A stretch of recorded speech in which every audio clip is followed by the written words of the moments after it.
All right, let's go through these next few sections pretty quickly. Let's talk about nuclear fusion. This is what happens in the sun. Nuclear fusion is the opposite of fission, and this is where you're taking the combination of two lighter nuclei to form one heavier one. So here we're building atoms versus smashing them.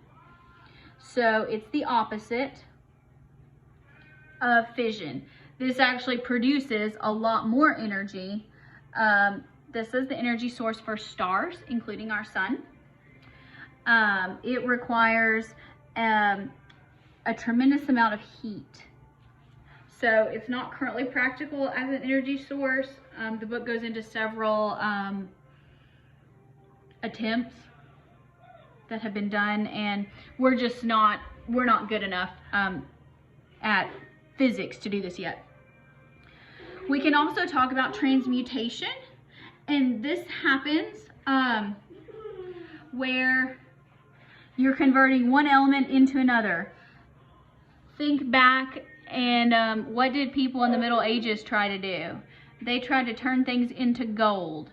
Well, here we're transforming one element into another. This is a practice of modern alchemy. We're not turning things into gold, but what they're doing is these scientists, they use technology to accelerate particles to super high velocities, and then they're going to synthesize elements that are heavier than uranium.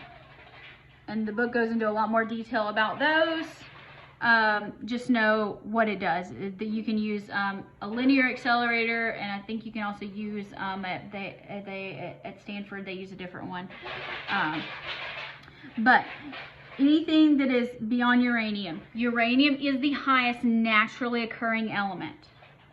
So anything that is beyond uranium, so atomic number above 92, is called a uranium element. All of these are completely synthetic. They do not exist naturally. We've created them, and so they do exist, but they do not exist in the natural world, so they must be synthesized. And so far, we have made up to atoms with up to 118 protons, which is actually beyond the ones that are on my Sergeant Welch. And they've given them names. And that's why, if you look on my Sergeant Welch one, these that are, the letters are like block letters, that means they're synthetic. They have been synthesized from, they don't exist in nature.